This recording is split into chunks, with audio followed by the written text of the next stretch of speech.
A shift in this order book quietly sent shockwaves through the aviation industry.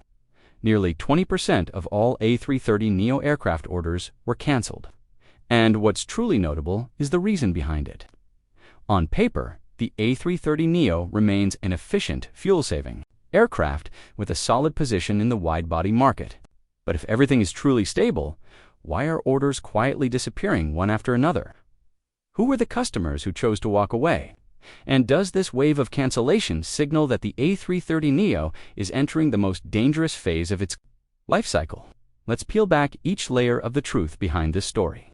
AirAsia X's commitment to the A330neo family, particularly the larger A33900 variant, was once seen as one of the boldest gambles in the long-haul low-cost aviation sector. The story began in November 2014 when AirAsia X sent shockwaves through the market by becoming the launch customer of the A330neo program. The airline announced a firm order for 50 aircraft, though some sources put the figure as high as 55 jets, with a total list price value of approximately $15.2 billion USD.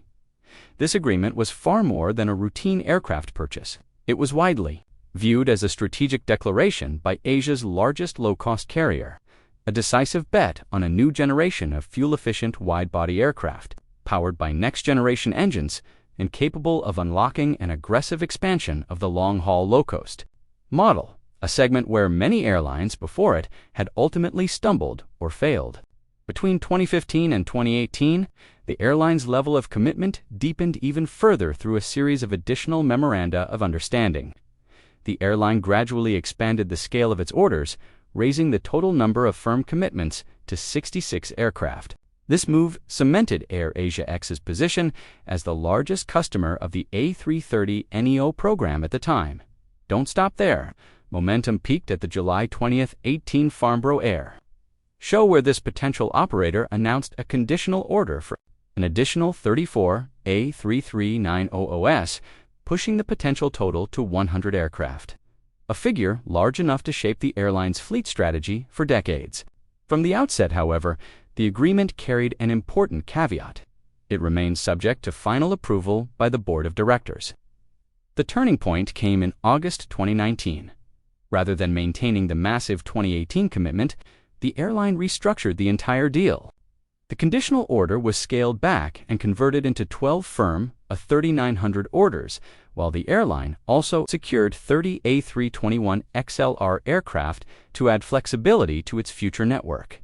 After these adjustments, this low-cost carrier's total firm A330neo orders stood at 78 aircraft, still substantial enough for the airline to retain its status as a core customer of the program.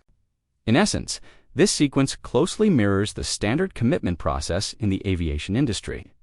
Beginning with non-binding memoranda of understanding to facilitate negotiations over pricing, delivery schedules, and financing progressing, to binding orders once approvals are secured, and ultimately allowing for flexible adjustments as market conditions evolve.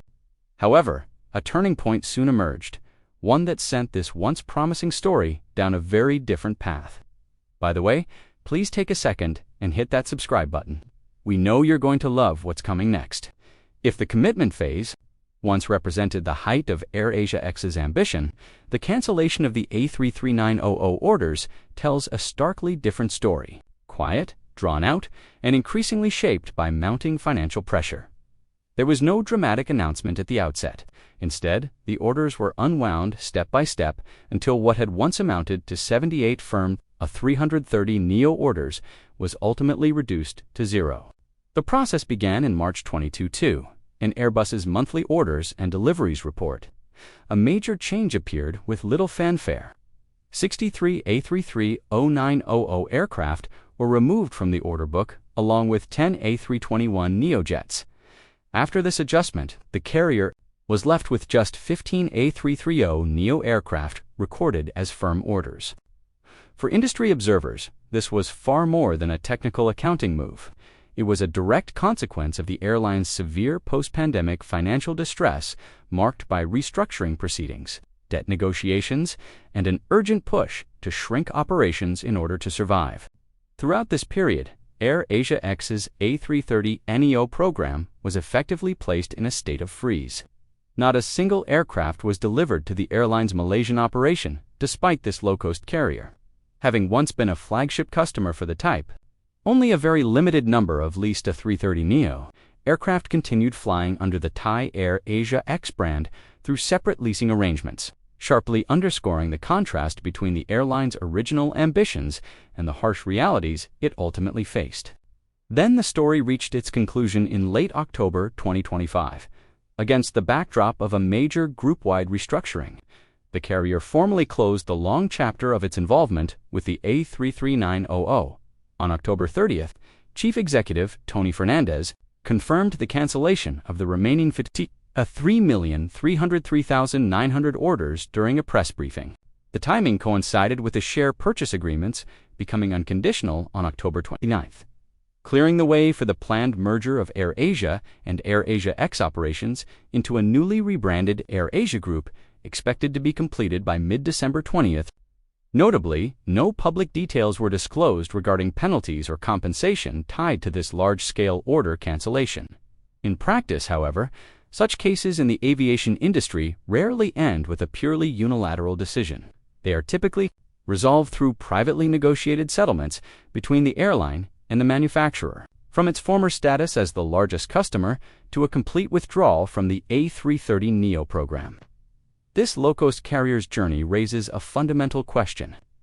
What drove an airline that once stood at the peak, poised to become the aircraft's largest future operator, to ultimately cancel its orders? Let us tell you why.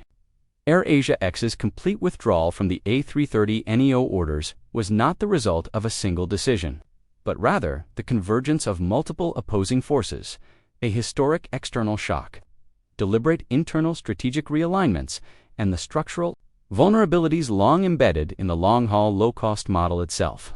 Once these factors began to overlap, large-scale order cancellations became almost inevitable. The first and most devastating factor was the COVID-19 pandemic.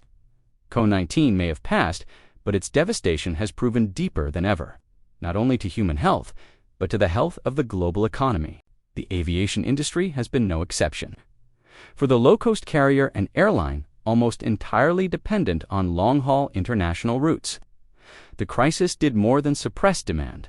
It froze the company's core operations for an extended period. Revenues evaporated while fixed costs continued to accumulate and losses quickly spiraled beyond control. By 2020, AirAsia X was forced into a formal restructuring process under Malaysia's PN17 framework, a stringent financial recovery mechanism reserved for companies on the brink of collapse. In that context, wide-body aircraft commitments worth tens of billions of dollars, however compelling they appeared on paper, became financially untenable. The restructuring process forced the airline to pursue deep debt reductions, streamline its asset base, and prioritize survival over expansion. The A330neo orders, once central to a pre-endemic long-term growth strategy, increasingly shifted from being a strategic lever to a financial burden. As the aviation industry began to recover, AirAsia chose not to return to its previous path. Instead, the group executed a fundamental strategic pivot, refocusing on an all-narrow body fleet. The objective was clear: lower costs, greater route flexibility, and reduced exposure to excess capacity risk on medium and long-haul routes. Within this new strategy, the A321XLR emerged as the centerpiece. With a range of roughly 4,700 nautical miles, the aircraft enables many routes traditionally flown by wide bodies to be served at a 20 to 30% lower cost per seat. In parallel, the existing A3300ceo fleet and older generation of wide-body aircraft was also placed on a phase-out trajectory toward 2031, signaling a systematic retreat from the wide-body segment. This decision was not merely a reaction to the crisis, but a reflection of a comprehensive reassessment of the long-haul low-cost model in the post-COVID era. Broader macroeconomic forces further reinforced this shift. Persistently high fuel prices, ongoing global supply chain disruptions, and a widespread atmosphere of caution across the aviation industry all tilted the balance in favor of flexibility. In such an environment, narrow-body aircraft offered a far lower risk proposition than capital-intensive wide-body fleets with long payback periods. Chief Executive Tony Fernandez has repeatedly emphasized that this transition should not be seen as a retreat, but as a necessary prerequisite for realizing the group's long-term ambition. Operating more than 500 Airbus narrow-body aircraft across the AirAsia Group by the mid-2030s, and it is here that the A330neo story ultimately comes to an end. Not because the aircraft itself failed, but because the world around it changed faster than any strategy could keep up. However, the collapse of this commitment left deep and lasting consequences for Airbus. AirAsia X's step-by-step cancellation of its A330neo orders was not merely the story of a struggling airline. It sent clear shockwaves through Airbus itself, particularly across a program that was already fighting to secure its place amid the post-pandemic surge of narrow-body aircraft. In numerical terms, the picture for the A330 family as of late November 2025 remained mixed. Across all variant